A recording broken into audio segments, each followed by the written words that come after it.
बड़े बड़े नेता, बड़े बड़े प्रधानमंत्री, मुख्यमंत्री जनता के सामने सर झुकाते हैं, वो अधिकार आप छीनना चाहते हैं। क्या मनसा है आपकी संविधान बदलने से?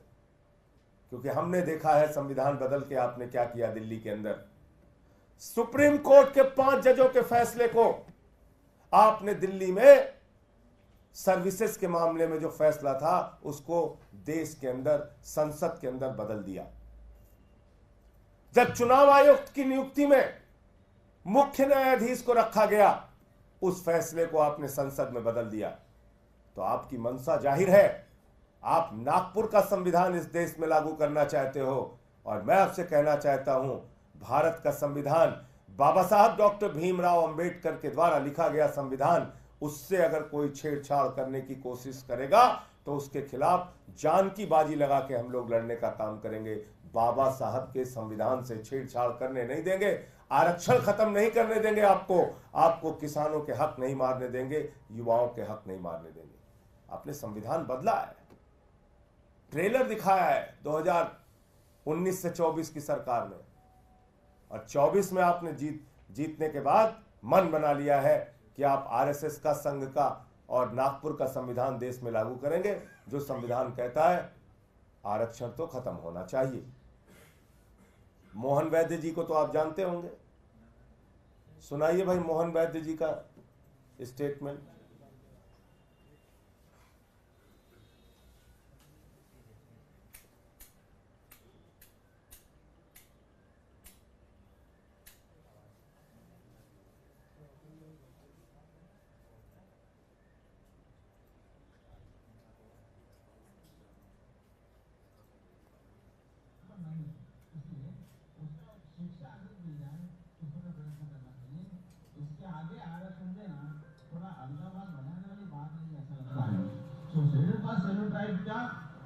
पिछड़ा रहने की पूछे शुरुआत एक वर्षों से या शिक्षा अधिक दी जाए, इस पर प्रयत्न करना चाहिए। इसके आगे आरक्षण देना थोड़ा अलगाववाद बढ़ाने वाली बात नहीं, ऐसा लगता है। बंद कर दीजिए। ये कह रहे हैं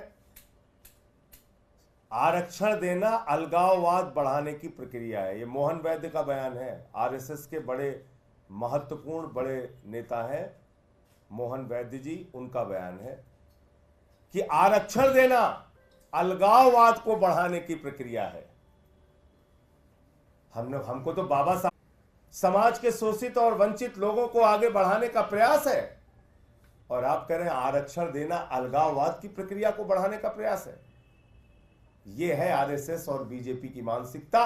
2024 के बाद देश का आरक्षण खत्म होगा, यह इस बात का प्रमाण है।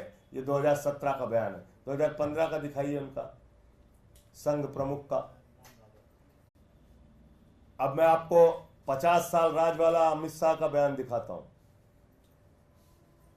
रुक करेंगे अगली खबर का। बीजेपी अध्यक्ष अमित शाह ने 2019 से पहले बड़ा बयान दिया है। उन्होंने कहा है कि अगले 50 साल तक बीजेपी राज करेगी। बंद कर दीजिए पंचायत। अब आपको 4 बयान में दिखाता हूं जो इस बार 24 के चुनाव में जो लोग लड़ रहे हैं वो क्या बोल रहे हैं। देखिए इनकी मंशा कैसे आरक्षण खत्म करने की और संविधान खत्म करने की कोशिश कर रहे हैं। संविधान जब हमारा देश का बना था उसमें धीरे धीरे परिस्थितियों के अनुसार, काल के अनुसार चेंजेस हुए हैं धीरे धीरे, है ना। तो वो चेंज करना जो है वो प्रगति की निशानी होती है, उसमें कोई खराब बात नहीं होती। तो बंद कीजिए, आगे दिखाइए। ज्योति मिर्धा, लल्लू सिंह का दिखाइए, लल्लू सिंह का बयान। ये आनंद हेगड़े का बयान है।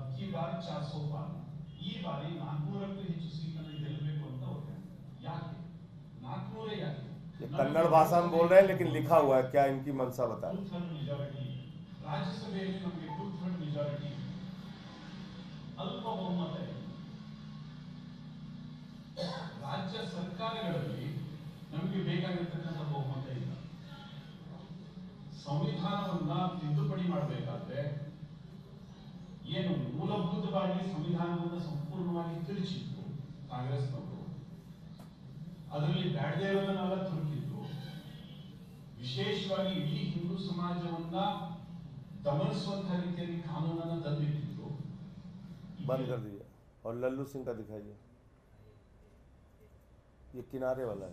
इसके लिए कई कई नियम बदलने होंगे, संविधान में संशोधन करना होगा और काम करें।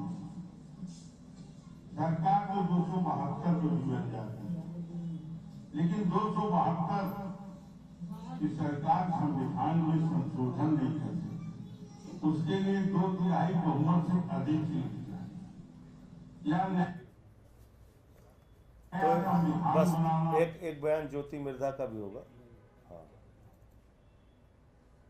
देश के हित में कई कठोर निर्णय लेने पड़ते हैं, उनके लिए हमें संवैधानिक बदलाव करने पड़ते हैं। अगर संविधान के अंदर हमें कोई बदलाव करना होता है तो आप में से कई लोग जानते हैं कि उसके लिए दोनों जो हमारे सदन है, लोकसभा और राज्यसभा, दोनों की उसके अंदर होना चाहिए। लोकसभा में आज भारतीय जनता पार्टी और एनडीए का प्रचंड बहुमत है, कोई कमी नहीं। तो ये इस बार के चुनाव में जो प्रत्याशी लड़ रहे हैं वो खुलेआम कह रहे हैं भाई हमको 2/3 मेजॉरिटी दे दो, हमें संविधान बदलना है। और मैं इस देश के लोगों से कहना चाहता हूं, दलितों, पिछड़ों, आदिवासियों, अल्पसंख्यकों से और इस देश के लोगों से भी कि सावधान हो जाइए। इस देश के 140 करोड़ लोग कृपा करके सावधान हो जाएं। अगर एक चुनाव की ताकत आपसे छीन लेंगे, 50 साल राज करने की इनकी मंशा है, आरक्षण खत्म करेंगे, चुनाव खत्म करेंगे, तो फिर याद रखिएगा कि देश के अंदर फिर कोई भी आपकी समस्याओं के लिए आपके पास नहीं आएगा, कोई भी आपके सामने सर झुका के वोट मांगने नहीं आएगा।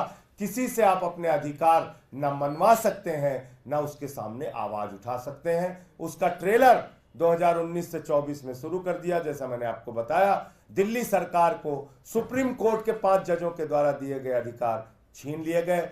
सुप्रीम कोर्ट के द्वारा चुनाव आयुक्त की नियुक्ति में मुख्य न्यायाधीश को रखने के मामले को संसद के अंदर बदलाव कर दिया गया और अगली तैयारी इनकी है 50 साल राज करने की मंशा को लेके।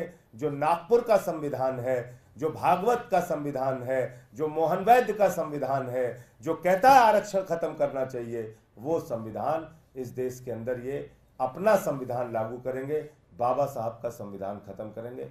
मुझे इतनी बात कहनी थी। आपको कोई प्रश्न हो तो आप पूछ सकते हैं। संजय जी, आप खुद सांसद हैं, आप लोग संविधान पे काम करते हैं, नए कानून बनाते हैं। इस देश में भारतीय जनता पार्टी से पहले कितनी बार संविधान में संशोधन हुआ है, नए संविधान बने हैं और इस देश की प्रस्तावना में तक को भी चेंज किया गया। क्या वो संविधान बदलना नहीं था? संशोधन और पूरी तरीके से बदलना, आपने अनंत हेगड़े को सुना ना, लल्लू सिंह को सुना। ये संविधान को बदलने की प्रक्रिया शुरू कर चुके हैं। मैं तो कह रहा हूं आपसे, आप बताइए, चुनाव आयुक्त की नियुक्ति में देश के मुख्य न्यायाधीश को आपने संसद के अंदर कानून लाके हटा दिया। इससे बड़ी बात कोई हो सकती है क्या? इससे बड़ा अपमान हमारे देश के मुख्य न्यायाधीश का कोई हो सकता है क्या? आपको देश के मुख्य न्यायाधीश पे भरोसा नहीं है? हमसे रोज पूछते हो कोर्ट पे भरोसा है कि नहीं है, नहीं है कि है। और देश के सुप्रीम कोर्ट को जिस चुनाव आयुक्त की नियुक्ति के सिलेक्शन कमेटी में रखा गया, वहां से आपने उनको निकाल दिया। एक तो अपमान भी किया, दूसरा आप भरोसा नहीं करते। चलिए, 5 जजों की खंडपीठ ने 5-0 से 5-0 से दिल्ली के हक में, एक राज्य के हक में अपना फैसला दिया कि सर्विसेज रहनी चाहिए। 2 करोड़ लोगों के हक में फैसला दिया। आपने संसद के अंदर उसको बदल दिया। तो इनको मेजॉरिटी जो 400 की बात कर रहे हैं, उसके पीछे देश में 50 साल राज करने की, चुनाव को खत्म करने की, आरक्षण को खत्म करने की इनकी मंशा है। देश के अंदर फिर कोई सर उठा के इनके सामने नहीं रह पाएगा। अभी मुख्यमंत्रियों को पकड़ पकड़ के जेल में डाल रहे हैं। धन्यवाद। एक सवाल और है भैया, जिस तरीके से पार्टी इस वक्त मुश्किल की घड़ी में है, ऐसे में तमाम जो सांसद हैं, जो पार्टी ने जिनको राज्यसभा भेजा, 10 सांसद हैं, लेकिन आप और संदीप पाठक के अलावा और सांसद जो है वो फ्रंट फुट पर नहीं दिखाई देते। देखिए, ऐसा है कि ये विषय कई बार आप लोग उठा चुके। जो हमारे सांसद थे वो अभी मिलने भी गए थे केजरीवाल साहब के घर पे, और भाभी जी से, सुनीता जी से उन्होंने मुलाकात भी की है। तो अपने अपने तरीके से सब काम कर रहे हैं। उसमें अलग अलग तरह का खबर खोजना या उसको अलग एंगल से कोई देखना, उसकी आवश्यकता नहीं है।